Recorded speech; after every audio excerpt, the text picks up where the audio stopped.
Ensemble, nous sommes plus fortes. Les amants, femmes extraordinaires.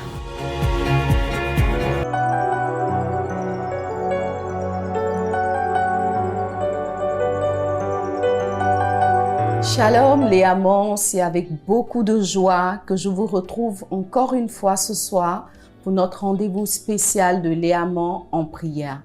Ce soir, nous allons prier ensemble parce que nous le savons, c'est ensemble que nous sommes fortes. La Bible nous dit que là où 2 ou 3 sont assemblés en son nom, il se tient au milieu de nous, voilà. Et ce soir, par la grâce de Dieu et par la capacité de la technologie, je crois que nous sommes beaucoup plus que 2, beaucoup plus que 3, parce que de tous les lieux où nous sommes à travers les continents, nous pouvons nous rassembler pour prier ensemble dans ce rendez-vous de les amants en prière. Et pour le mois de septembre, vous le savez, nous avons un rendez-vous très spécial. C'est ce les amants en prière at home que nous avons démarré depuis 2 semaines. Et depuis 2 semaines, effectivement, je suis chez moi, comme vous l'êtes, parce que de tous les lieux où nous sommes, en tant que femmes, nous devons être capables de prendre un temps de prière, nous devons être capables de trouver le temps de nous mettre devant le Seigneur. Et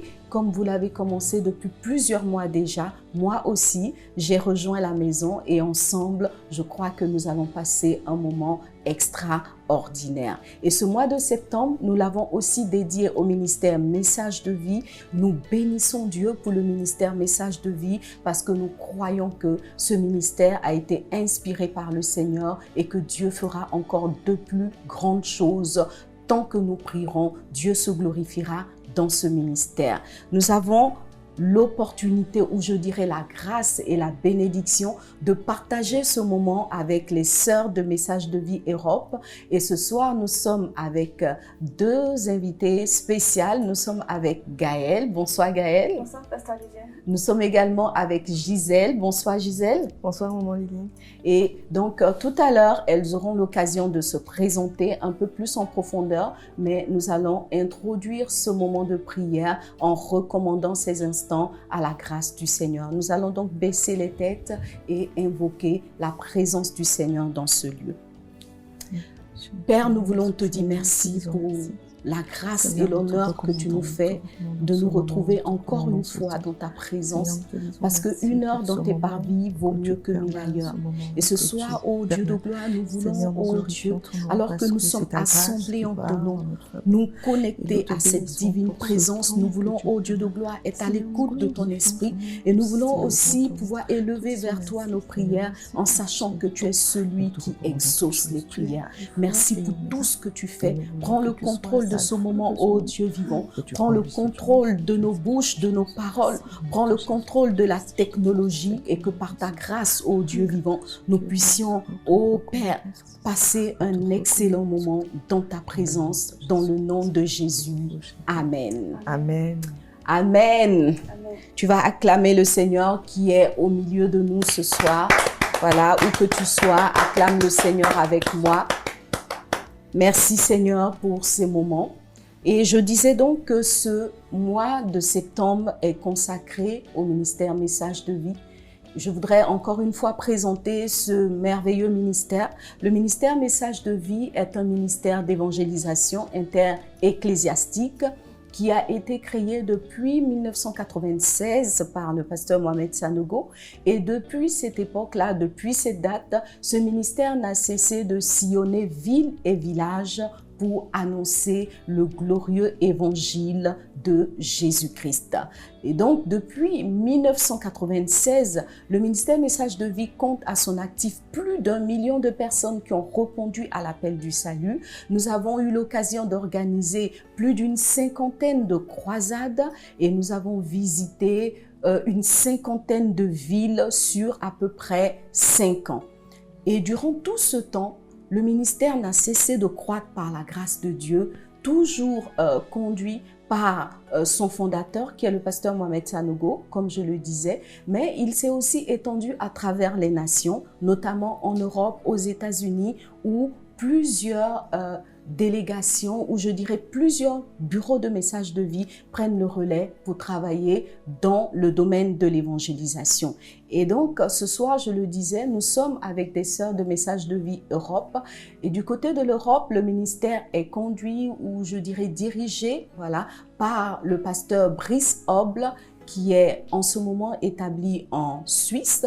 Brice Oble est un pasteur de Vase d'Honneur. Il travaille sur la Suisse. Il est marié. Il a 3 enfants et il sert le Seigneur au sein de ce ministère depuis de longues années. Il est donc aidé dans sa tâche par tout un bureau et c'est des membres de son bureau qui sont là ce soir. Ce soir, nous avons des sœurs de Messages de Vie France et je vais leur donner l'occasion, comme je le disais tout à l'heure, de pouvoir se présenter à chacune de nous. Gaëlle. Oui, bonsoir encore une fois. Et donc je m'appelle Gaëlle, je suis d'origine française et ça fait à peu près un an que j'ai rejoint l'église Vase d'Honneur et Messages de Vie grâce au pasteur Brice, voilà, et puis grâce aux enseignements du pasteur Sanogo et de vous-même. Amen. Voilà, gloire à Dieu. Amen, merci Gaëlle. Gisèle.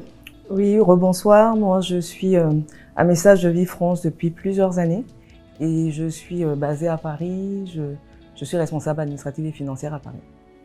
Amen, amen. Nous allons donc acclamer le Seigneur pour nos sœurs qui sont là, présentes avec nous ce soir. Voilà. Et comme vous le constatez, je suis à la maison. Je l'ai dit tout à l'heure, nous sommes à domicile parce que nous croyons que, où que nous soyons, nous avons la possibilité de prendre un temps pour chercher Dieu. Nous avons la possibilité d'écouter la parole de Dieu. Nous avons aussi la possibilité de prier. Et pendant ce mois de septembre, dans notre rendez-vous de Léamant en prière at home, nous avons commencé à évoquer un thème particulier très important pour les femmes que nous sommes, c'est celui de la parole. Alors nous parlons du pouvoir de nos paroles, de l'effet ou du fruit de nos paroles, parce que les paroles ne sont jamais anodines. Chaque parole que nous prononçons a un pouvoir créateur et nos paroles vont donc créer des choses favorables dans nos vies et pousser notre destinée vers les choses que Dieu a prévues, donc fonctionner comme un engrais où nos paroles vont être des éléments destructeurs qui vont venir anéantir beaucoup de choses autour de nous. Alors, elles fonctionnent comme une dynamite. Ce soir, nous allons continuer dans ce thème, mais avant de continuer, nous allons prendre un temps de prière. Voilà, on va prier encore une fois pour le ministère Messages de Vie. Avant de rentrer dans la prière, je voudrais m'adresser encore une fois à Gaëlle qui va un peu nous rendre son témoignage. Gaëlle, comment est-ce que tu as intégré le ministère Messages de Vie? Alors, c'est d'abord en intégrant l'église Vase d'Honneur et puis ensuite par le pasteur Brice qui m'a tout simplement proposé de servir à l'occasion du prochain face-à-face, qui n'a pas encore eu lieu, mais à cause du confinement. Et donc il m'a dit, bon, tu veux servir ou dans la com ou dans le service d'accueil? J'ai dit, bon, la com. Et voilà comment j'ai intégré. Et puis en Allemagne, ils avaient aussi besoin de quelqu'un pour traduire de temps en temps. Oui. Donc j'ai servi comme ça, à travers les réunions Zoom, et puis voilà. Oui, mais Gaëlle, Vase d'Honneur n'existe pas en France. Comment est-ce que tu as rencontré Vase d'Honneur? Oui, ça c'est par la grâce de Dieu, c'est un miracle. En fait, j'étais en Autriche depuis plusieurs années et je suivais les enseignements de Josiane sur Vie TV, qui, je trouve, avait une vraie option d'enseignement, qui enseignait très bien. Et en suivant ces messages, l'Internet m'a proposé des messages du pasteur Sanogo que j'ai commencé à suivre en fait. Le premier d'ailleurs, c'était celui sur la prière. Amen. Et puis en les suivant, un jour, il y a sur l'enseignement, il y a une petite image qui s'est affichée avec le face-à-face de Genève. Et j'ai juste vu Genève et j'ai cherché l'information sur Internet.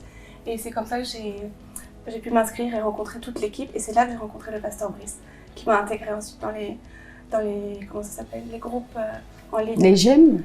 À l'époque, c'était sur Zoom, ça s'appelait pas encore les GEM. Ok, d'accord. Des cellules, voilà, en ligne, Vase d'Honneur. Des cellules en ligne? C'est ça, Gisèle? Vase d'Honneur en ligne. Oui, voilà, Vase d'Honneur en ligne. Ah, les Vases d'Honneur en ligne. Ok, gloire à Dieu. Ok, Gisèle, tu voudrais partager avec nous ton témoignage? Oui, bien sûr. En fait, moi, j'ai participé à une des vagues du Tour 931 à Dimbokro. Ok. Et parce que j'ai à cœur l'évangélisation. Et en rentrant, je savais qu'il fallait que je m'engage.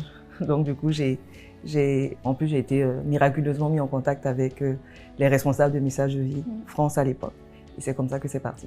Ah, donc tu as participé au tour alors que tu étais déjà résidente en France, c'est ça? Oui, tout à fait. Tu étais en vacances en Côte d'Ivoire? En fait, non, j'avais à cœur d'y aller, donc je suis partie rien que pour ça. Oh, waouh! Je suis partie rien que pour ça. Tu t'es inscrite pour participer à la croisade à partir de la France? À partir de la France. Ah, les sœurs, vous voyez, hein?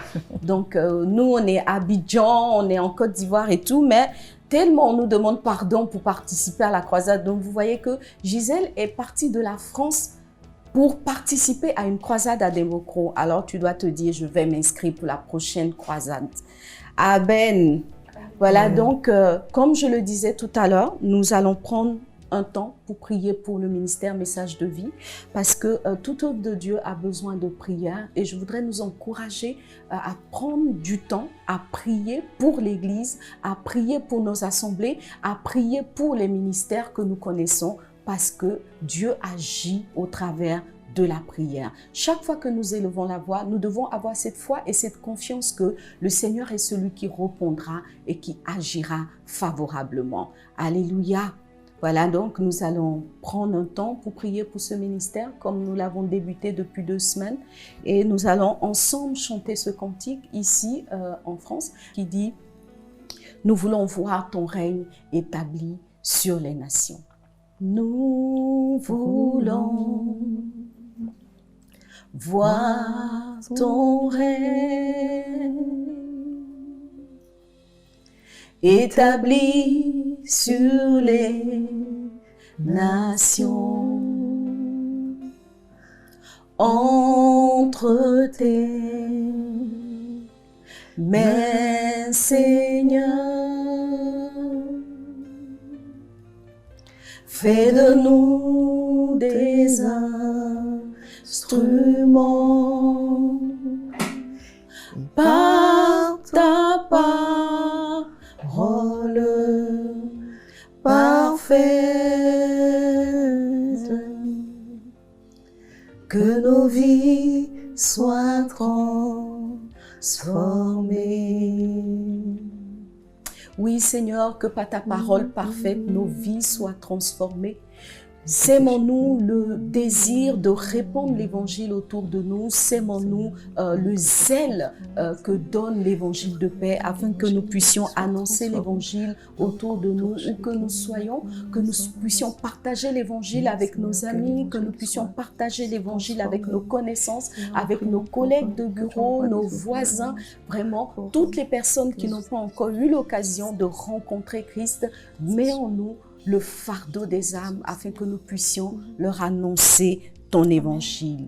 Merci notre Dieu. Alléluia. Alors nous allons élever la voix ensemble et prier pour le ministère Message de Vie, comme je l'ai dit tout à l'heure. Et nous allons commencer en disant merci encore une fois au Seigneur pour ce ministère et ce million d'âmes, et peut-être même plus, parce que 1 million, c'est les personnes qui ont été recensées, mais nous croyons qu'il y a beaucoup de personnes qui reçoivent l'évangile, qui ne remplissent pas forcément une fiche d'engagement, mais qui sont le fruit justement de l'apostolat ou de l'œuvre qui a été menée. Nous allons donc dire merci au Seigneur pour le ministère Message de Vie. Amen. Père, nous voulons te dire merci. Merci pour cette œuvre, merci pour ce ministère, ô Dieu de gloire, que tu as emmené à l'existence, ô Dieu vivant. Et tu as permis, ô Dieu, que année après année, le ministère Message de Vie puisse sillonner villes et villages, pays, ô Dieu de gloire, pour annoncer l'évangile de paix. Et au travers de ce ministère, Père, tu as sauvé de nombreuses personnes et nous voulons te dire merci. Tu as, ô Dieu de gloire, apporté la guérison à travers le ministère de guérison. Tu as apporté la délivrance à de nombreuses personnes et nous croyons que par le travail de cette caravane, ô Dieu vivant, beaucoup de régions ont été transformées par, ô Dieu de gloire, un renouvellement de l'atmosphère spirituelle de ces différentes régions. Merci notre Dieu pour tout ce que tu fais. Que la gloire, la louange et l'honneur te reviennent au siècle des siècles. Amen. Amen. Amen. On va prier pour tous les programmes de Message de Vie qui sont en attente. Voilà, il y a toute une croisade qui a été bloquée depuis le confinement. On va prier que le Seigneur ouvre les portes de l'évangélisation à nouveau. Seigneur notre Dieu, nous voulons invoquer ton nom. Tu as dit, allez et faites de toutes les nations des disciples. Oh Dieu, Père, nous voulons aller. Nous voulons, oh Dieu de gloire, aller engranger, Seigneur, la moisson en ton nom. Mais tu vois comment des circonstances terrestres, oh Dieu de gloire, sont venues s'opposer à l'œuvre de l'évangélisation. Papa, nous invoquons ton nom, oh Dieu vivant. Nous te supplions, viens agir et débloque, Papa, cette situation internationale. Débloque, oh Dieu de gloire, que cette situation sanitaire soit définitivement vaincue, oh Dieu de gloire, dans le nom de Jésus. Que le vide zéro disparaisse définitivement et que les chemins de l'évangélisation soient à nouveau libres dans le nom de Jésus. Qu'il en soit ainsi pour ce message de vie, mais qu'il en soit également ainsi pour tous les ministères d'évangélisation, pour tous les hommes et toutes les femmes, oh Dieu de gloire, qui ont à cœur l'évangélisation, Papa. Ouvre les portes, oh Dieu de gloire, ouvre les portes des nations, ouvre les portes des cœurs, Seigneur, afin que l'évangile puisse encore continuer, Papa, d'apporter le bonheur, la paix et la joie dans le nom de Jésus. Amen. Amen. Amen.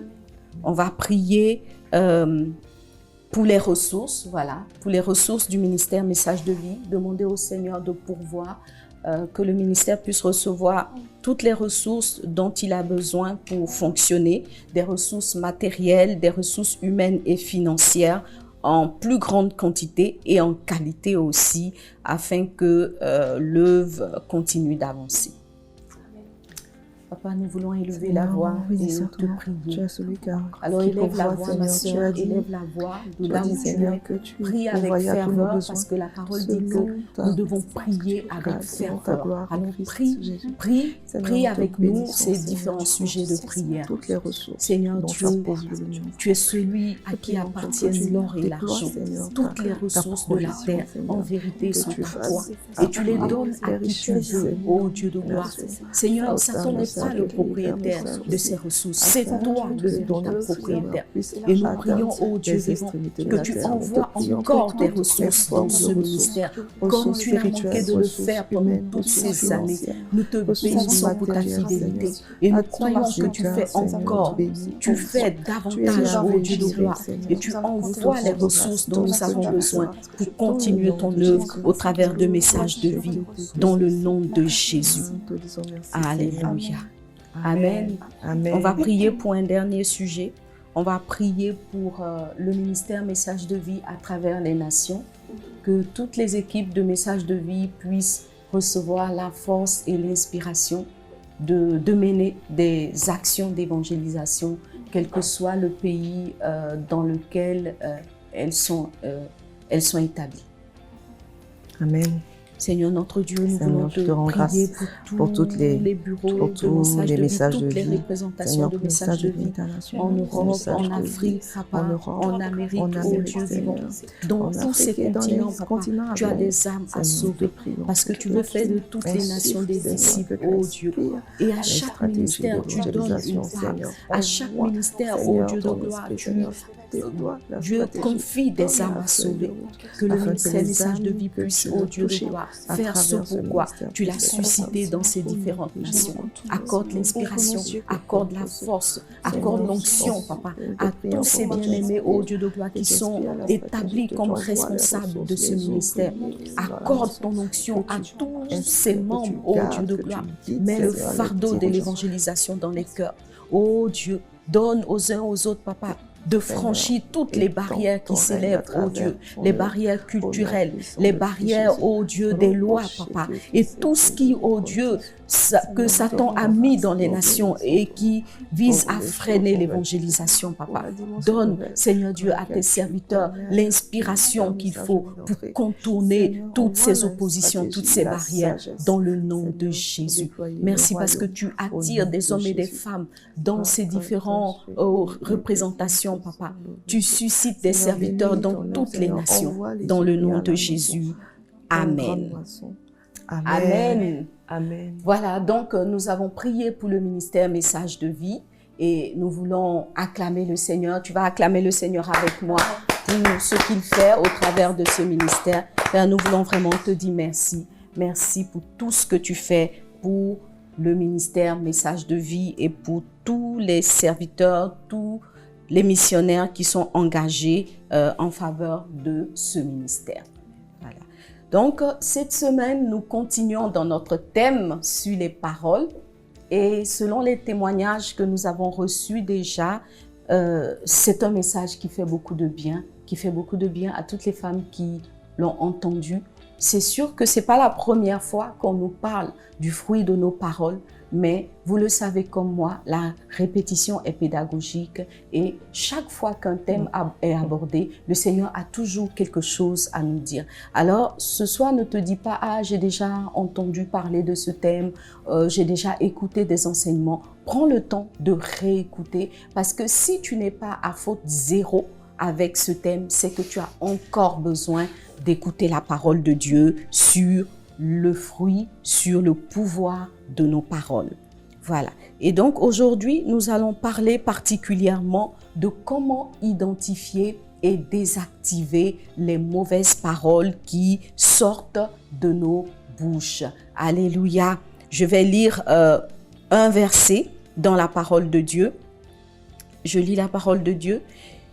Il est dit dans 2 Timothée 2, le verset 14, il est dit « Rappelle ces choses en conjurant devant Dieu qu'on évite les disputes de mots qui ne servent qu'à la ruine de ceux qui les écoutent.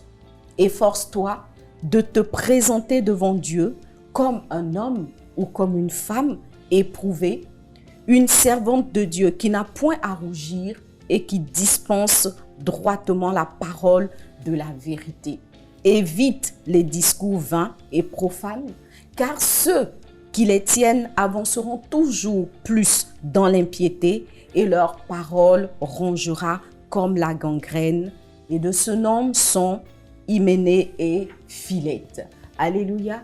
Voilà donc, c'est une parole que Paul a adressée à son disciple, à son fils Timothée, et sur lequel il est revenu sur l'importance de la parole et le fait de ne pas perdre du temps dans des paroles qui sont improductives ou dans des paroles qui vont produire des choses négatives. Alors, il explique à Timothée que il n'est pas important, ce n'est pas nécessaire de rester dans des disputes de mots parce que, au fond, de quoi s'agit-il? Il s'agit de chercher plutôt à prononcer des paroles qui vont porter du bon fruit, des paroles qui vont bénir nos vies, plutôt que de rester dans des discours vains ou de rester dans des choses qui ne vont pas forcément nous faire du bien. Et il y a quelque chose de très important que Paul dit dans cette parole ou dans ce verset. Il dit que les paroles qui ne sont pas conformes à la volonté de Dieu sont des paroles qui vont ronger comme de la gangrène. Et nous, depuis 2 semaines, nous avons parlé de dynamite. Alors, la parole qui n'est pas à propos, la parole qui n'est pas celle qui doit être prononcée, la parole qui n'est pas celle qui est conforme à la volonté de Dieu, va forcément avoir un effet destructeur que Paul souligne ici. Et il souligne aussi le fait que nos paroles, si nous avons l'habitude de les orienter dans le mauvais sens, vont nous emmener à la ruine. Alors, les amants, quelle est ta situation ce soir? Est-ce que tu es une femme dont les paroles sont négatives et qui est en train d'être conduite vers sa ruine, ou alors tu es une femme dont les paroles sont de l'engrais, sont une source de bénédiction et qui est donc en train d'être conduite dans sa destinée? Par rapport à cela, justement, nous pouvons nous souvenir de beaucoup d'exemples dans la Bible, notamment de Myriam, la sœur de Moïse, qui a entraîné Aaron, son frère, dans des paroles qui n'étaient pas conformes à la volonté de Dieu et qui a vu une sanction s'appliquer sur sa vie, c'est-à-dire la lèpre. Voilà, Myriam, tout comme Aaron, ont élevé la voix pour critiquer et mal parler de, la Bible dit, de l'épouse de la femme éthiopienne de Moïse, et elle a été atteinte de la lèpre, tout comme son frère Aaron. Il y a donc beaucoup de situations dans la Bible où nous voyons des personnes qui ont été sanctionnées en raison des paroles qu'elles avaient prononcées. beaucoup de femmes prennent l'habitude de dire des mots, de dire des paroles qui ne sont pas forcément les paroles qu'elles devraient dire. Il me vient à l'esprit, par exemple, la femme de Job qui, par ses paroles, a poussé Job à maudire Dieu. Elle-même, par ses paroles, elle a maudit Dieu parce que pour pouvoir dire à son mari « maudit Dieu », c'est qu'elle-même, elle avait déjà maudit Dieu. Vous voyez? Donc, on peut être une source de malédiction pour les autres en les emmenant à avoir des mauvaises paroles qui ne seront pas des sources de bénédiction, mais qui vont être des sources de malédiction. Il ne faut pas qu'il en soit ainsi. Il ne faut pas qu'il en soit ainsi. Et c'est ce que Timothée exhorte les femmes à faire dans ce passage de 1 Timothée 3, lorsqu'il exhorte les femmes en disant « Les femmes de même doivent être honnêtes, non médisantes, sobres, fidèles en toutes choses. » Voyez. Donc, en tant que femme, nous devons avoir des bonnes paroles, nous devons être non médisantes. Et pour cela, il est très important d'avoir la bonne attitude. Et ce soir, nous allons en parler avec nos invités, avec Gaëlle, avec Gisèle. Nous allons essayer d'aller un peu plus en profondeur pour devenir des femmes qui sont victorieuses dans leurs paroles, des femmes qui ont des langues bénies, des langues qui bénissent et qui emmènent les autres à devenir eux-mêmes des bonnes personnes. Alors Gaëlle avait une question, voilà, on en a parlé dans la préparation de l'émission, elle avait une question pour nous. Gaëlle, tu vas poser ta question. Oui, alors je voulais savoir, Maman Lélie, comment est-ce qu'on identifie ces mauvaises paroles qui peuvent sortir de notre bouche afin de mieux s'en débarrasser? Voilà, donc effectivement, pour pouvoir parler de la bonne manière, il faut d'abord identifier quelles sont les mauvaises paroles. Il y a vraiment beaucoup de paroles qui ne sont pas des bonnes paroles. Okay? Il y a beaucoup de paroles qui ne sont pas des bonnes paroles et nous allons essayer de parcourir toutes ces choses-là qui ne sont pas des bonnes paroles. Il faut réussir à les identifier, voyez. En fait, il ne s'agit pas de se taire parce que on ne peut pas dire « je ne vais plus parler ». Parce que lorsqu'on parle du fait que nos paroles peuvent être des sources de malédiction ou peuvent être des explosifs dans nos vies, il y a peut-être une femme qui va se dire, bon, si c'est comme ça, puisqu'on dit que moi je parle mal, je dis que des mauvaises choses en parlant, je vais me taire. Non, il ne s'agit pas de se taire parce que en réalité, la parole est créatrice et notre vie même est bâtie par la parole. C'est la raison pour laquelle on nous dit dans les évangiles que lorsque nous croyons au Seigneur Jésus, c'est une bonne chose, mais nous sommes bénis. Il y a un résultat lorsque nous confessons de nos bouches. Tu vois, il y a donc la nécessité de parler. Ma sœur, tu as l'autorisation de parler. Tu vois, tu as l'autorisation et même la bénédiction de Dieu de parler. Seulement, tu dois prendre le temps de reconnaître et d'identifier les paroles qui ne sont pas les bonnes paroles, notamment les bavardages et les paroles vaines. Voilà, donc les bavardages ou les causeries inutiles. Ah, ça nous connaît les femmes, n'est-ce pas Gaëlle? Oui. Les bavardages, on aime bien parler avec ses copines, ses potesses et tout. Et il n'y a rien de mieux que les femmes font quand elles se retrouvent que parler, parce qu'on aime vraiment parler. Mais dans la parole, dans les causeries, il y a beaucoup qui sont des bavardages inutiles et des causeries inutiles. Il faut identifier cela. Il y a aussi les plaintes qui sont des paroles inutiles. Et en tant que femme, je sais que nous aimons beaucoup nous plaindre. Voilà, on aime se plaindre justement parce que bon, on estime que on est souvent lésé ou abusé ou on n'est pas reconnu pour ce que nous sommes. Alors, on va souvent élever des paroles de plainte, mais il faut savoir que les paroles de plainte ne sont pas des bonnes paroles. Les paroles de plainte ne sont pas les bonnes paroles. On a aussi les commérages et les racontards. Les commérages, qu'est-ce que c'est? Le commérage, c'est le fait... tu veux définir les commérages?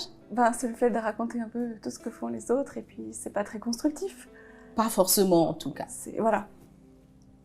Gisèle? Oui, tout à fait pareil. Enfin, d'accord avec Gaëlle. C'est raconter ce que les autres font. Voilà, les commérages. Ouais, sans que ça nous regarde vraiment. Voilà. Ok. Il y a une notion aussi quelquefois, enfin, je fais l'amalgame avec la médisance en fait. Ouais. C'est oui. Voilà. Parce qu'après les commérages, en fait, il y a aussi la médisance dont Timothée a parlé dans 1 Timothée 3. Voilà, la médisance. Et la médisance, en fait, c'est le fait de dénigrer quelqu'un pour ternir son image. En fait, on parle de quelqu'un pour ternir son image. Voyez. Donc, la médisance, c'est beaucoup plus dangereuse, en fait, que le commérage. Le commérage, c'est un peu le fait de colporter des nouvelles. Voyez. Le fait de colporter des nouvelles, c'est pas forcément négatif à la base, voilà, mais ça fait que bon, on dit des choses qui sont pas forcément utiles. Et comme vous le savez, la parole, appelant la parole, on peut commencer par raconter une histoire qui est vraie et finir sur justement des jugements ou des a priori qui ne vont pas être des sources de bénédiction.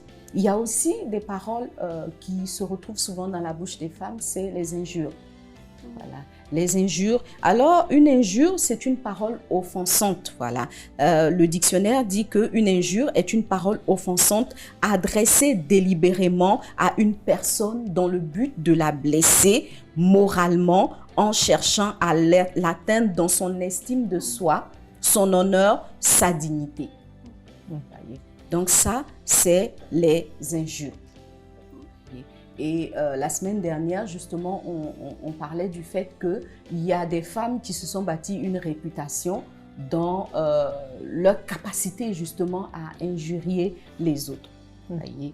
Je sais que les hommes, ils sont un peu plus difficiles à injurier, mais c'est très fréquent chez les femmes. Notamment, moi, il y a quelque chose qui me choque toujours en Afrique, c'est la facilité avec laquelle les femmes injurient leurs propres enfants. Voyez, les femmes injurient leurs propres enfants. Et je me souviens par exemple d'une anecdote d'un enfant qui avait eu une bonne note et quand il est venu montrer ses résultats à ses parents, voilà, la mère a dit « Oh, vilain là, donc toi aussi tu as bien travaillé ». Donc vous voyez, mais en fait ça c'est parce qu'elle a développé l'habitude de dire des injures en fait.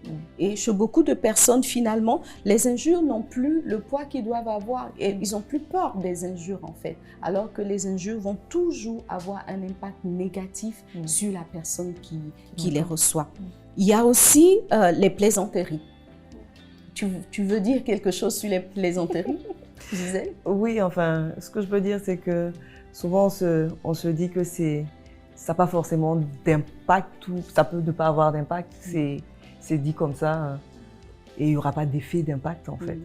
On se dit, voilà, c'est juste pour plaisanter. C'était une parole vaine, une parole peu importante en fait.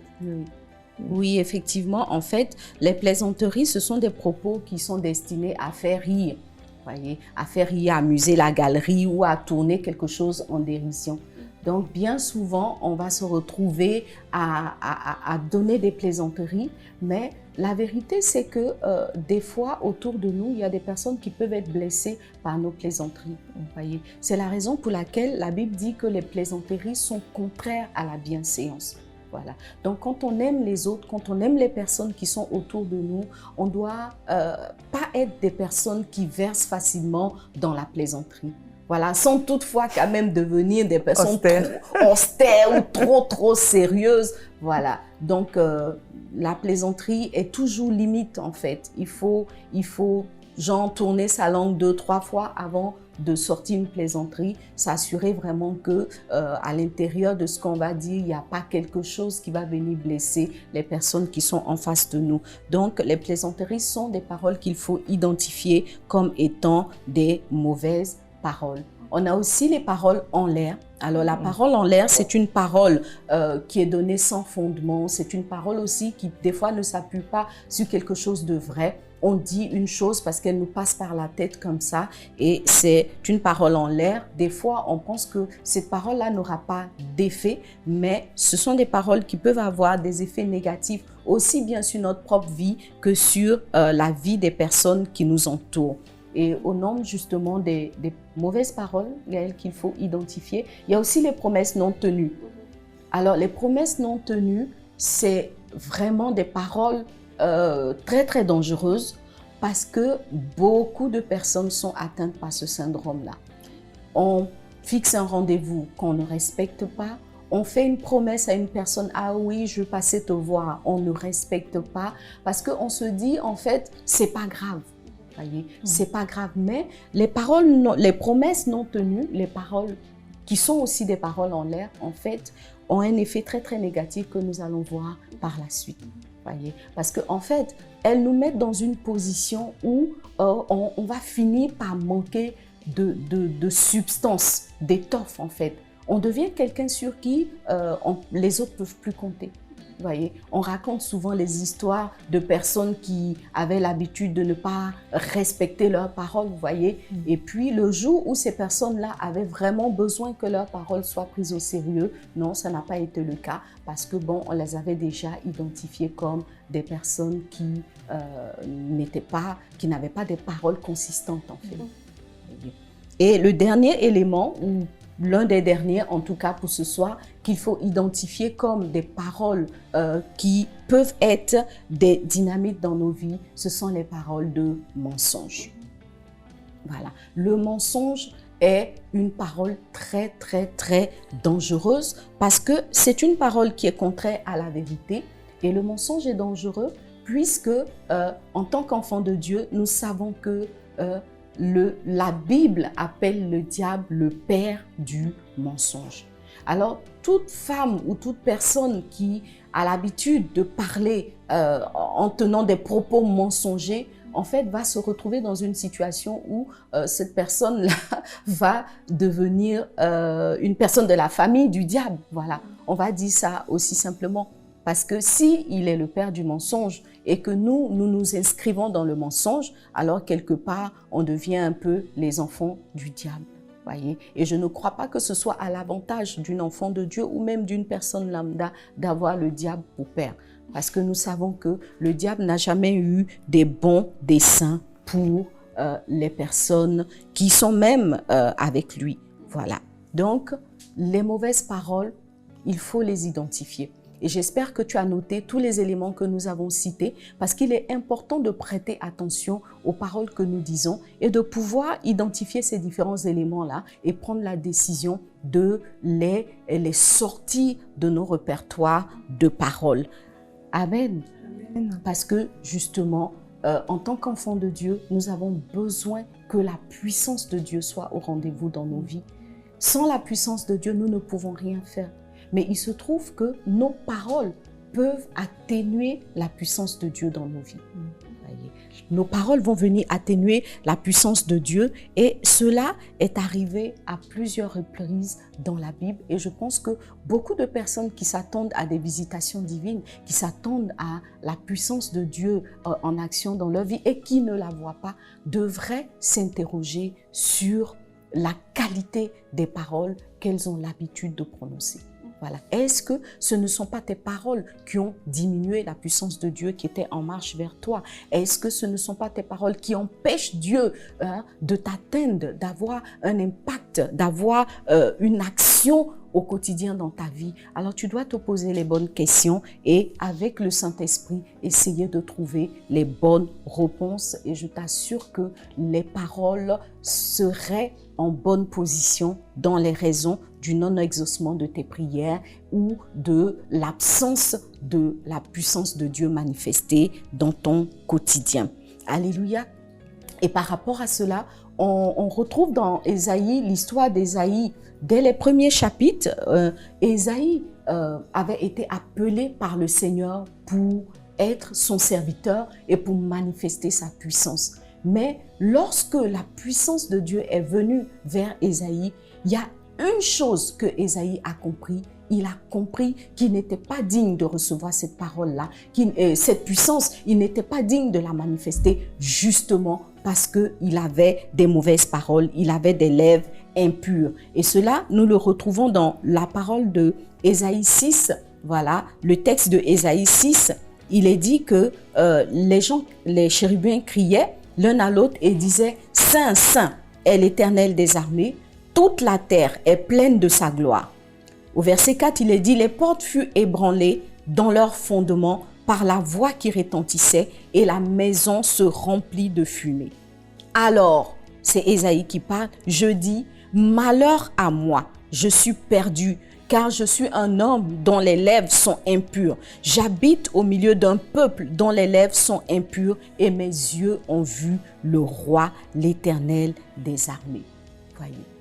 Donc, Ésaïe, lorsqu'il a vu la puissance de Dieu approcher, a compris que parce que ses lèvres étaient impures, parce qu'il donnait des mauvaises paroles, soit cette puissance-là allait le louper ou alors elle allait le détruire. Parce que Dieu ne cohabite pas avec l'iniquité, notamment les mauvaises paroles.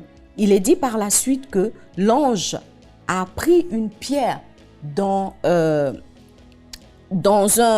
foyer qui était devant Dieu. Il a pris la pierre et il a touché la bouche de Ésaïe. Il a sanctifié la bouche de Ésaïe pour que Ésaïe puisse être capable de se tenir debout devant le Seigneur.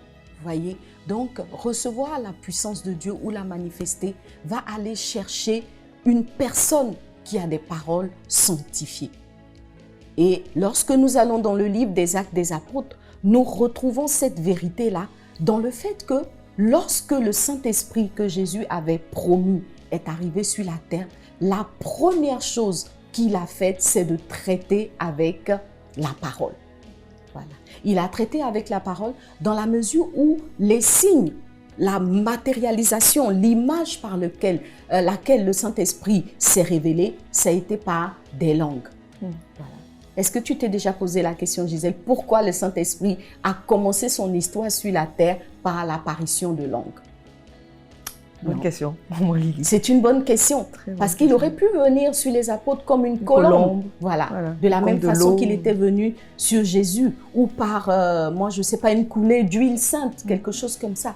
Mais la Bible dit que la première manifestation du Saint-Esprit a été par des langues de feu. Et cela doit nous interpeller, voyez. C'est une image sur laquelle nous passons sans réfléchir, mais je pense que cette image doit nous interpeller. Pourquoi des langues? Voyez? Et non seulement en image, le Saint-Esprit s'est manifesté par des langues, mais en plus, sa manifestation dans la vie des personnes qui l'ont reçu a été des paroles, une expression d'un nouveau langage. Voyez? Pour dire que, en fait, quand l'Esprit vient à toi, il y a une chose qu'il va chercher à changer dans ta vie pour commencer, ça va être tes paroles.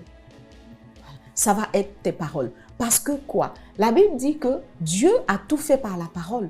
Mais quand on lit plus en profondeur, il y a des textes qui nous révèlent que lorsque Dieu a parlé, c'est le Saint-Esprit qui a agi.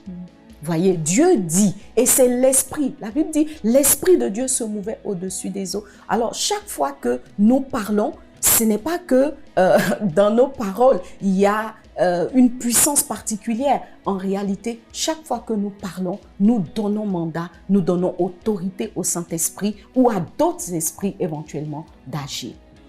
Et donc, si nous parlons comme Dieu, alors ce qui va se passer, c'est que le Saint-Esprit va se mettre en action et tout ce que le Saint-Esprit fait est merveilleux. Le Saint-Esprit agit dans le sens de la guérison, il agit dans le sens du relèvement, dans le sens de la consolation et aussi dans le sens de la construction de choses que Dieu a prévues pour nos destinées. Amen. Alléluia. Amen. Alors les langues sont très importantes. Amen. Nous devons avoir des langues sanctifiées. Et chaque fois que nous prions, nous devons demander au Saint-Esprit de venir sanctifier nos bouches, de venir sanctifier nos langues, comme l'ange l'a fait pour Ésaïe. Alléluia. Amen. Alors ce soir, ma question s'adresse à toi, Léamant. Quel est l'état de ta bouche aujourd'hui? Quel est l'état de tes paroles? Est-ce que tu es dans cette situation-là où Ésaïe s'est retrouvé? Ou bien est-ce que tu as déjà pris la victoire? Alors si tu n'as pas pris la victoire, tu dois savoir qu'il est très très important que tu prennes une décision et que tu commences à agir. Alléluia. Et agir va consister à désactiver ce système par lequel, n'est-ce pas, tu produis des mauvaises paroles. Amen. Dis Amen avec moi. Amen. Amen. Amen. Alors Gisèle, est-ce que tu veux intervenir sur ce sujet? Oui, merci maman Lily, parce que c'est très très très profond. Et pendant que tu parlais, ça me fait penser à l'histoire de Zacharie, où le Seigneur était obligé de lui empêcher de parler, de stopper sa parole pour ne pas qu'il vienne à l'encontre de la puissance qu'il voulait déployer. Et ça image vraiment ce que tu dis. Et je ne pense pas que le Seigneur le fasse tous les jours pour nous. Et la question, c'est de dire, il ne va pas envoyer un ange pour nous empêcher de bloquer notre parole. Comment on fait pour désactiver? Parce que c'est comme un mécanisme. On veut toutes, je pense, de dire que des paroles qui édifient, qui bénissent, parler la parole de Dieu. Mais comme on se rend compte que c'est comme s'il y avait un système, un mécanisme en fait, parce qu'on a été conditionné par différentes choses, qui fait qu'on dit des paroles qui ne sont pas toujours édifiantes. Comment on fait, Maman Lily, pour désactiver ce mécanisme? Amen, amen. Vraiment, gloire à Dieu. En tout cas, ce soir, nous sommes là pour trouver des solutions, parce qu'il ne s'agit pas simplement d'identifier un problème, mais il faut que nous puissions avoir la victoire. Amen. Et la parole de Dieu a toujours des réponses aux difficultés, aux embûches qui se dressent devant nous dans la manifestation de la volonté de Dieu dans nos vies. Cette volonté-là qui nous conduit en tout cas vers la destinée que le Seigneur a prévue pour nous. Alors donc, effectivement, Gisèle, nous avons, comme je disais tout à l'heure, besoin de désactiver ce système-là. Voilà. Et c'est un système en fait qui est d'autant plus dangereux qu'il est presque incontrôlable. Tellement, tu l'as dit, nous sommes baignés dans ces choses-là qu'il se déclenche tout seul. Alors, donc pour pouvoir désactiver, il faut vraiment prendre une décision. Voilà, ça va partir d'une décision. Il faut décider, il faut être conscient de la situation et décider d'agir sur la situation. Alors, comment est-ce que, après avoir pris la décision de désactiver ce système de parole, comment est-ce que je vais y arriver? Alors, la première chose qu'il faut savoir, c'est que nos paroles viennent toujours de notre cœur. Voilà. Il n'y a aucune parole que nous prononçons qui ne vienne de notre cœur. Parce que la Bible nous le dit dans le passage de Luc 6, et c'est particulièrement le verset 45. Il est dit, je lis ce verset qui est très très important, que nous devons noter. Il est dit, l'homme bon tire de bonnes choses du bon trésor de son cœur. Et le méchant tire de mauvaises choses de son mauvais trésor, car, dis avec moi, car. On dit quoi? Conjonction de coordination, voilà. Car c'est de l'abondance du cœur que la bouche parle. C'est de l'abondance du cœur que la bouche parle. Bien-aimé les amants, il faut que tu saches qu'il n'y a aucune parole que tu dis qui vienne du néant. Non, jamais. Toute parole que nous prononçons vient d'une pensée, vient de notre cœur. Quand on parle du cœur, en fait, on parle de la pensée. En fait, il n'y a aucune parole que nous disons qui n'ait été pensée. C'est ça qu'il faut savoir. Parce que la Bible dit, et en vérité, c'est toujours vrai. Toute parole que nous prononçons va venir d'une pensée consciente ou inconsciente. Voilà, on a pensé. Des fois, je sais, tu le dis souvent, ah non, je ne pensais pas ce que je disais. Si, tu as pensé. Voilà, tu as pensé. Tu as pensé parce que la Bible dit que tu as pensé. Et tu as pensé parce que toi-même, si tu es vrai avec toi, si tu fais une auto-inspection, tu te rendras compte qu'au fond, tu y as pensé. Voilà. On pense toujours ce qu'on dit. Et donc, pour pouvoir désactiver les mauvais systèmes de nos paroles, le système des mauvaises paroles, il faut commencer d'abord par le cœur. Voilà. Il y a donc la nécessité d'aller faire un nettoyage dans le cœur, d'aller traiter avec le cœur, parce qu'en fait, nous parlons en fonction de l'état de notre cœur. Si notre cœur est rempli de bons trésors, nous allons sortir des bonnes paroles. Mais à contrario, si notre cœur est rempli de mauvais trésors, nous allons sortir des mauvaises paroles. Alors, pour bien parler, nous devons donc traiter l'état de notre cœur. On ne peut pas laisser le cœur de côté et dire non, je vais traiter avec ma parole. Voilà, je vais gérer ma parole. Non, tu ne peux pas gérer la parole si tu n'as pas géré le cœur. La preuve, je sais que déjà à plusieurs reprises, tu avais pris des décisions, tu avais décidé de ne plus parler, de ne plus te plaindre, de ne plus grogner, de ne plus... Oui, tu as pris souvent ce genre de décisions, je sais parce que moi-même, je sais, j'en fais les frais, tu vois. Donc, tant que le cœur n'a pas été traité, toute décision pour avoir des bonnes paroles ou pour arrêter de prononcer des mauvaises paroles que tu prendras sera complètement inefficace parce que c'est de l'abondance du cœur que la bouche parle. Alors, qu'est-ce qu'il faut traiter dans le cœur? Il faut traiter diverses choses, comme les sources de nos plaintes. Alors, si tu es quelqu'un qui a l'habitude de te plaindre, il faut que tu ailles traiter avec les sources de tes plaintes. Qu'est-ce qui te fait te plaindre? Est-ce que c'est parce que tu n'es pas d'accord avec une situation? Donc, au lieu de te plaindre et d'avoir à ton actif des plaintes, traite avec la situation.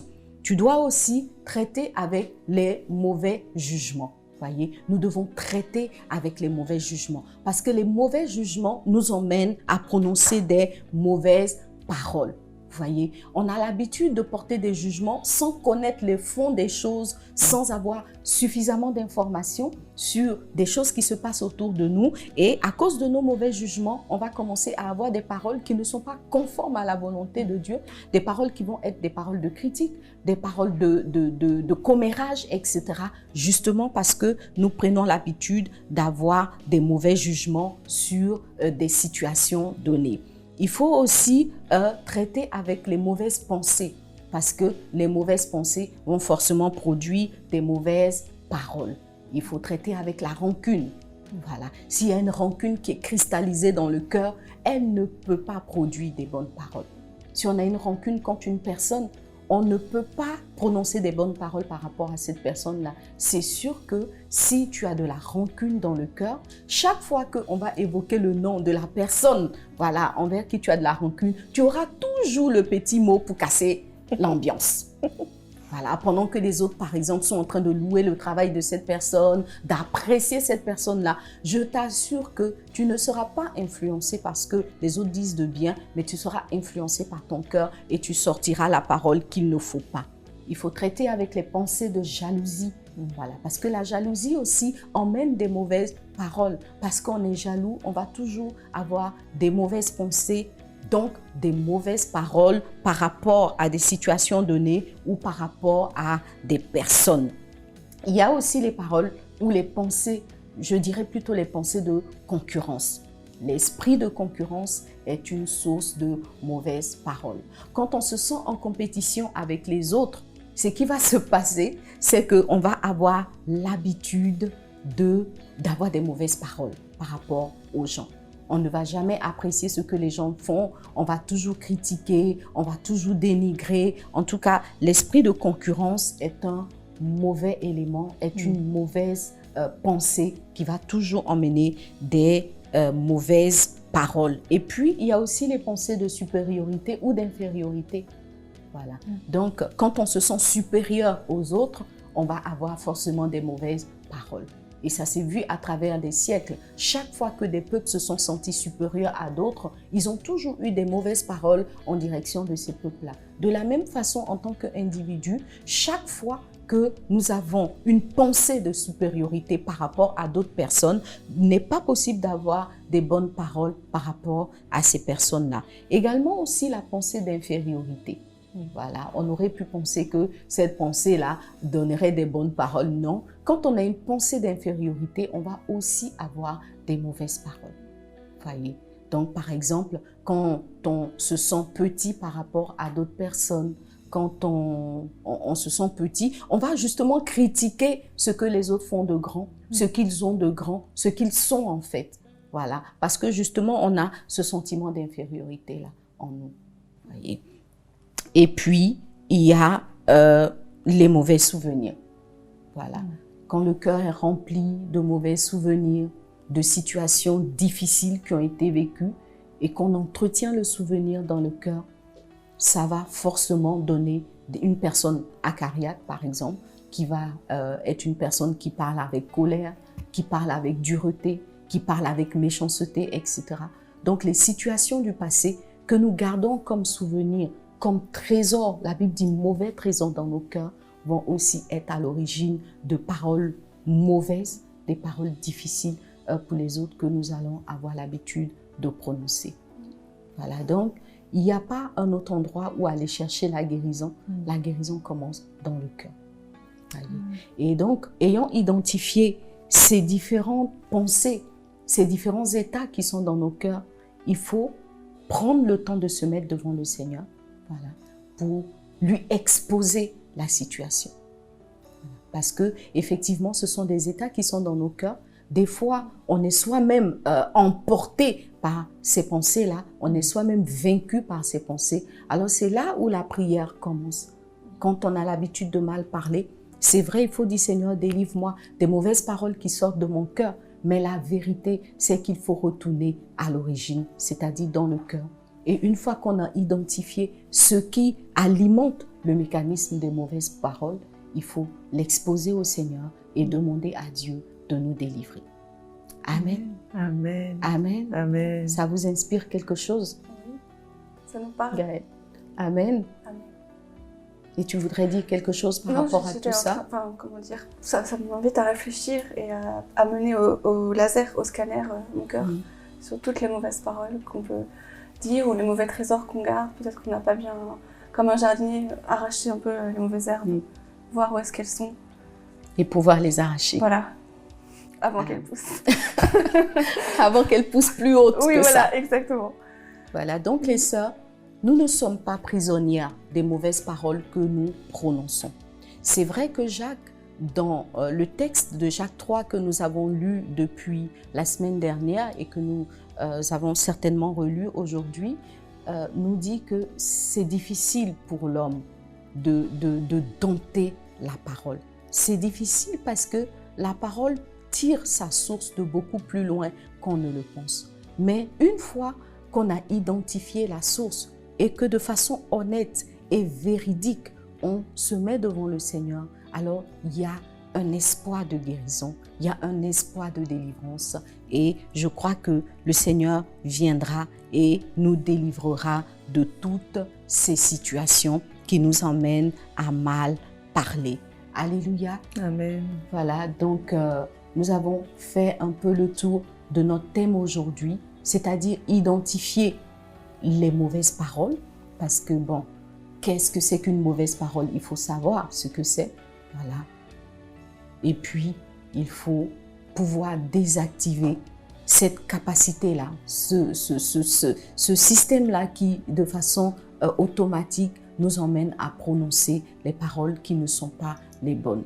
Et on a cité beaucoup de types de paroles. Donc, la mauvaise parole, c'est pas simplement, on l'a vu aujourd'hui, lorsque tu prononces des injures, tu peux dire une phrase cohérente, tu peux la dire calmement, sans crier, qui n'a aucun mot d'injure, mais qui va être une mauvaise parole, justement parce qu'elle n'est pas dite selon la pensée de Dieu, elle n'est pas dite pour produire quelque chose de bon, mais elle est dite pour produire quelque chose de négatif. On peut être en train de critiquer sans crier, on peut commérer sans crier, sans même utiliser comme on dit, des gros mots, voilà, mais on est sans équivoque en train de mal parler, en train de parler de la mauvaise façon. Alléluia. Alors, si tu as été béni par cette parole-là, tu vas acclamer le Seigneur. Tu vas acclamer, voilà, on va ensemble acclamer le Seigneur pour cette parole-là.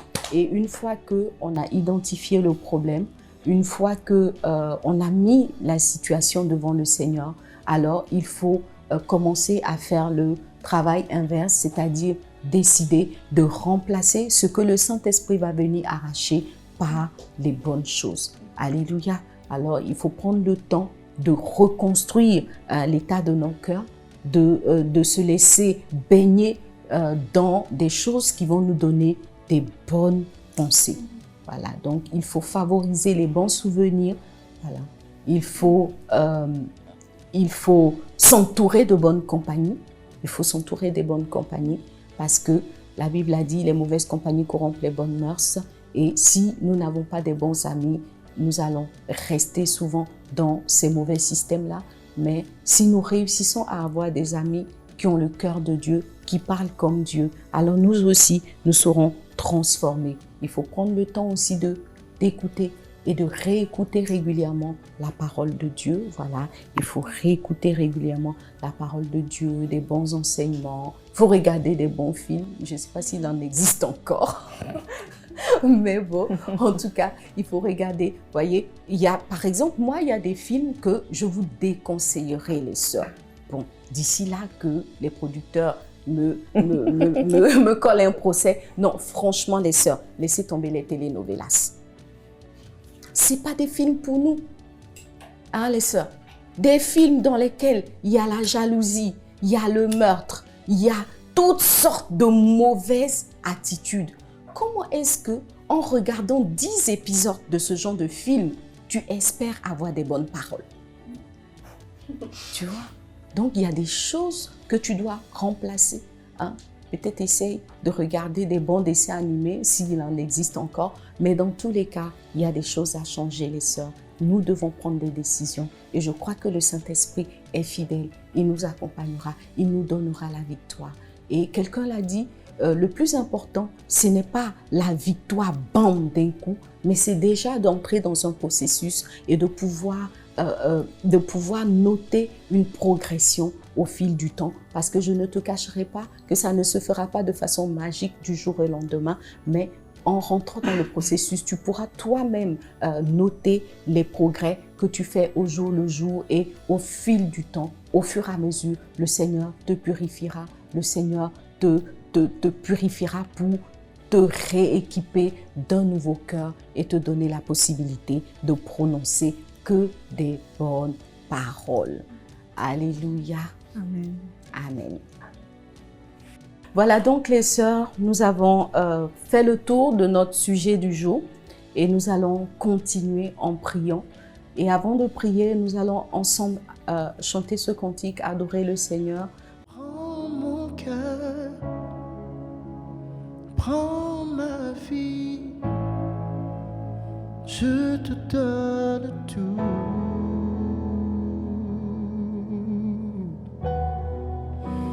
Prends mon cœur, prends ma vie, Seigneur, je te donne tout.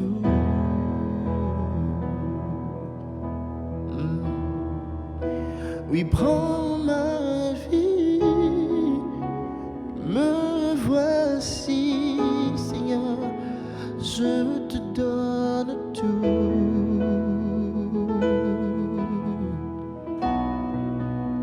Oui, prends mon cœur, prends ma vie, oui, je te donne tout. Tu as des projets de paix et de bonheur pour moi, Jésus. Prends mon cœur, prends ma vie, moi je te donne tout.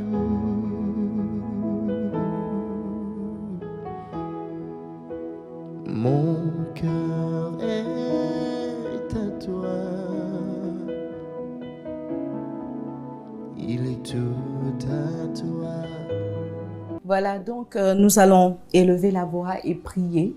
Et je voudrais t'inviter là où tu es à te mettre vraiment devant le Seigneur parce que je crois que ce sujet nous concerne toutes. Il n'y a pas beaucoup de femmes qui peuvent se targuer d'avoir la victoire sur cette situation de la parole.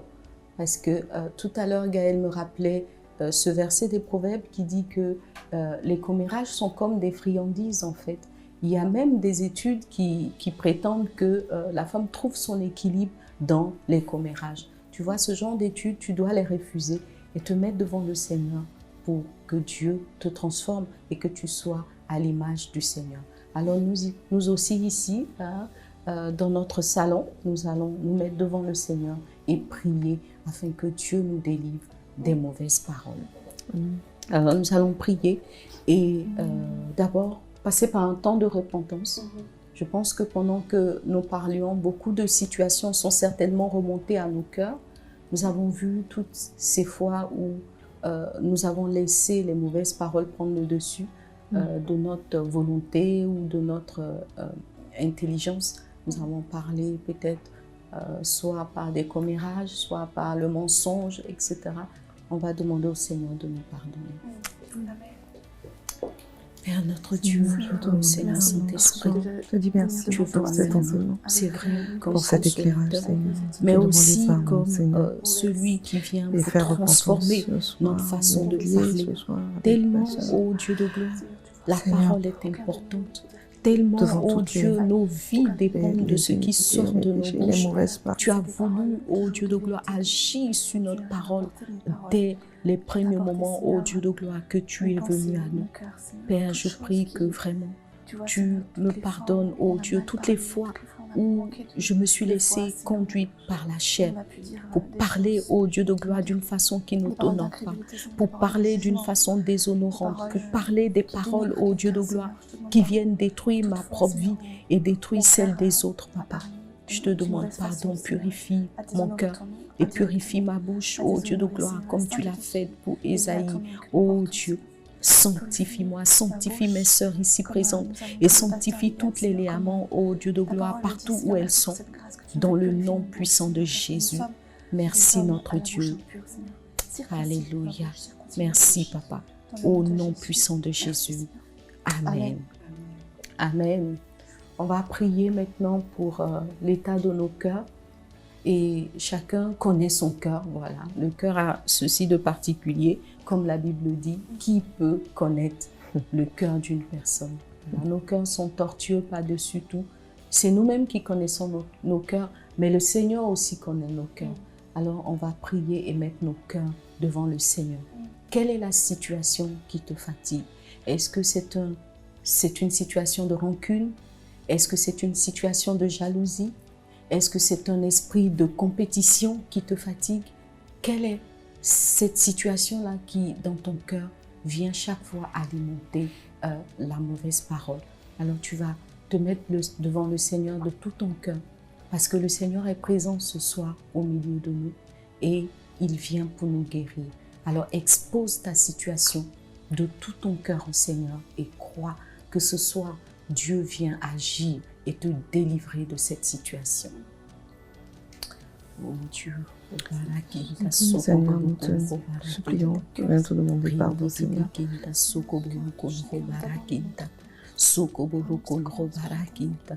Oh Dieu vivant, tu connais l'état de mon cœur, oh Dieu.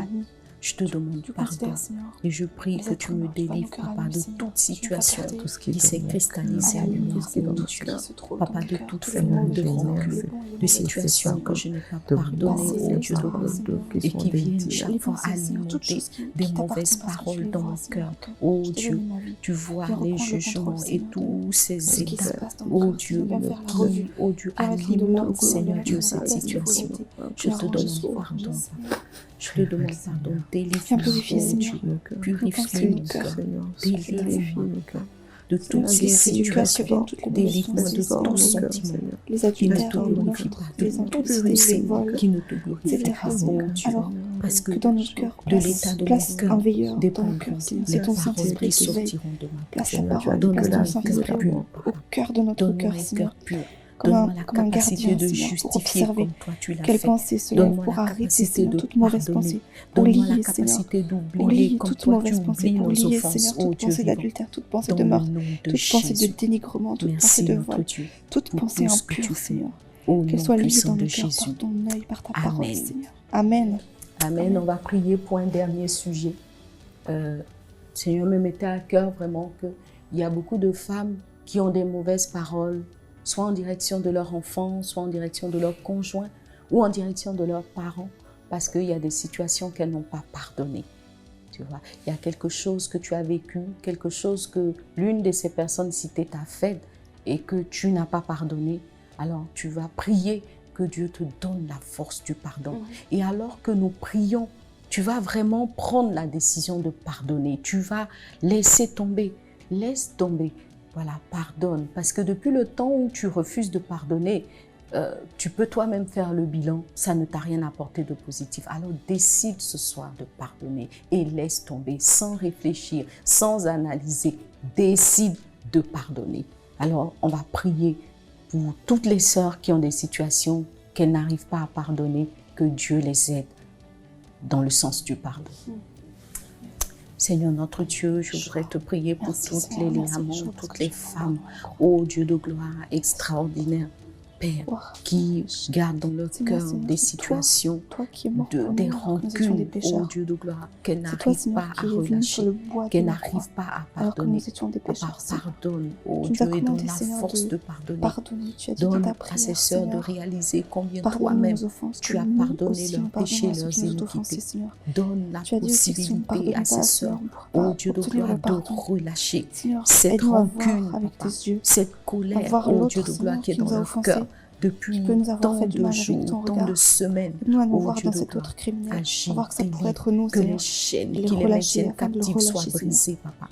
Et que la victoire soit leur partage dans le puissant nom de Jésus. Par nous, qu'on puisse pardonner, Seigneur, toute personne qui a péché. Merci, notre Dieu. Que la gloire te revienne. Amen. Amen. Amen. Amen. Alors, si tu crois que le Seigneur est celui qui agit dans ta vie ce soir, tu vas encore acclamer le Seigneur et lever une acclamation en direction de ton Dieu. Amen. Alléluia. Voilà.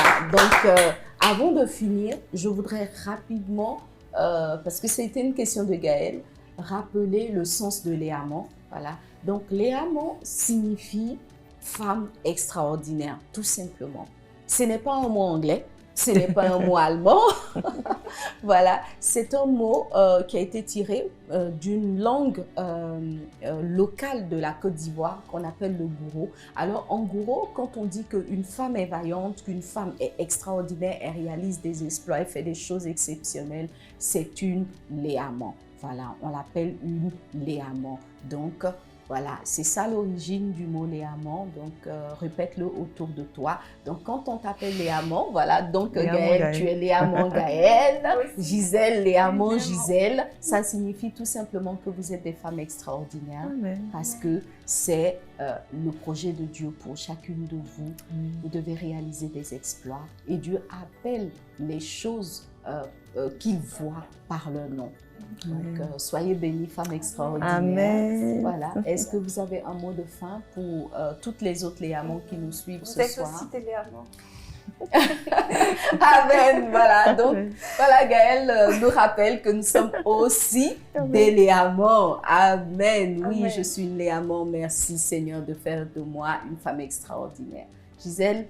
Amen. Après ces belles paroles, je vais juste rendre grâce à Dieu. Merci, Seigneur, pour la sagesse qu'il a déployée à travers toi, maman Lily. C'était vraiment plus qu'édifiant, très profond, parce que je pense que chacune de nous se reconnaît dans quelque chose.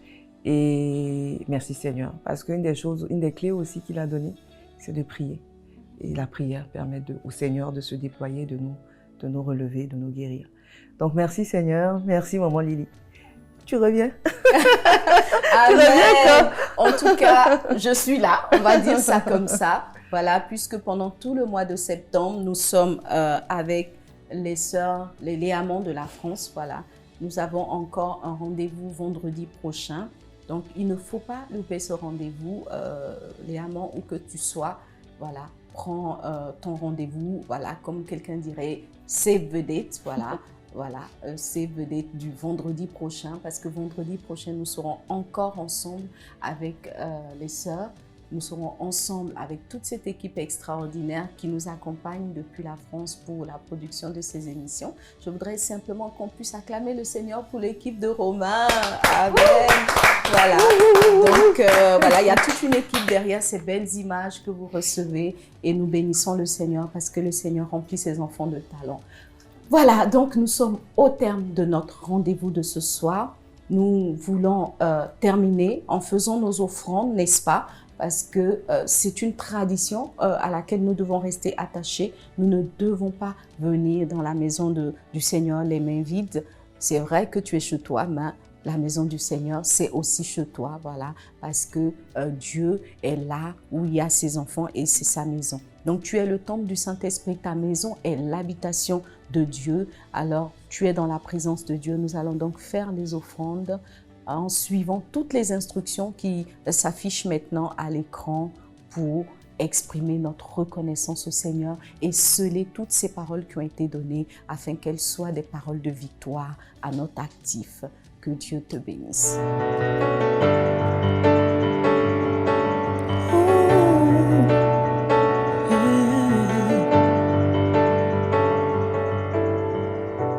Qui entrera dans le lieu très saint? Qui portera son regard sur lui pour l'aimer, pour l'adorer? Qui réjouira le cœur du Seigneur? Qui lui offrira un chant d'amour pour l'aimer, le glorifier? Reçois favorablement les paroles de ma bouche, les sentiments de mon cœur.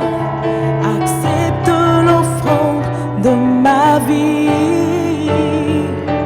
Viens remplir le vase que je suis.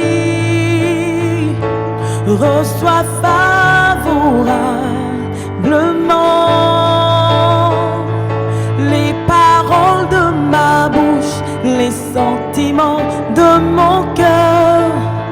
Accepte l'offrande de ma vie. Viens remplir le vase que je suis. Seigneur, je t'offre en sacrifice tout ce que j'ai, ce que je suis. Seigneur, je t'offre en sacrifice tout ce que j'ai, ce que je suis.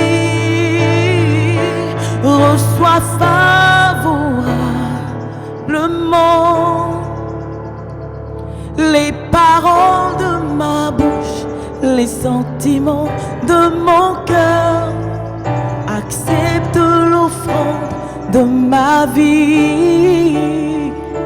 Viens remplir le vase que je suis.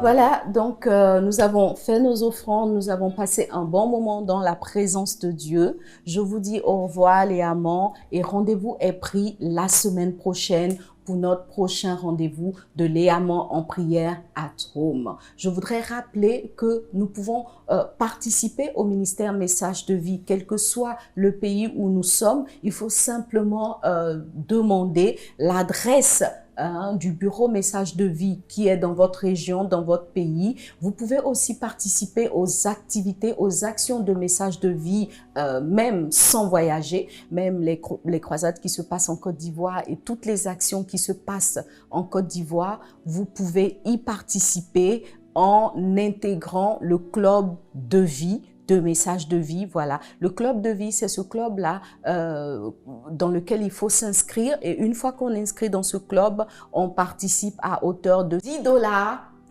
10 €, 10 livres sterling ou 5000 francs CFA. Mais tu peux faire plus. Voilà, que Dieu nous bénisse. À très très bientôt. Que Dieu bénisse le ministère Message de Vie, qu'il bénisse l'homme de Dieu, le pasteur Mohamed Sanogo et toutes les équipes qui travaillent à l'avancement de cette œuvre. Bye bye et à bientôt. Croisade d'évangélisation. Au revoir les amants. Action de compassion. Action médicale gratuite. Évangélisation d'enfants.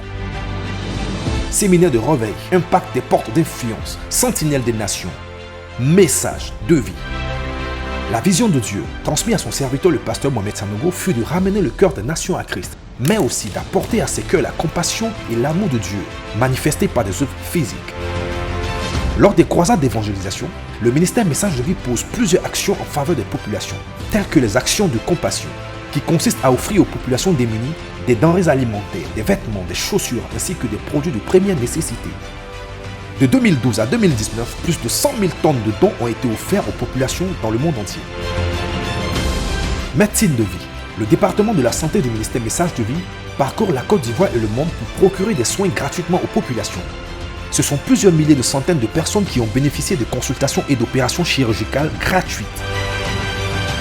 De la Côte d'Ivoire, passant par la Centrafrique jusqu'en Haïti, Médecine de Vie a pu redonner de l'espoir et du sourire, telle la main de notre Dieu.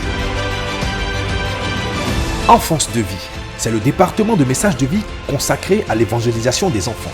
À Message de Vie, les activités concernant les enfants sont traitées avec la plus grande importance, car ces enfants d'aujourd'hui seront les grands de demain.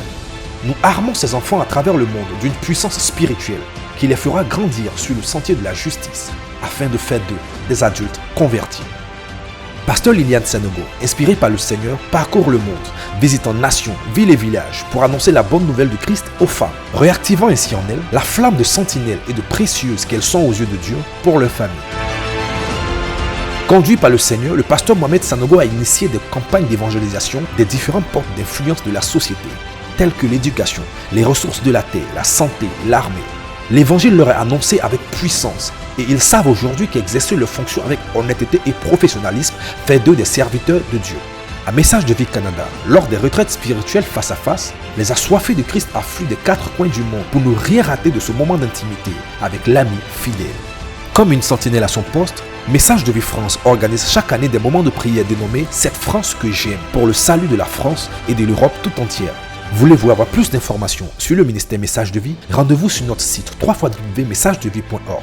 Voulez-vous faire un don et soutenir nos croisades? Contactez-nous par appel, SMS ou WhatsApp au +225 97 100 100. Message de Vie, ramenons le cœur des nations à Christ.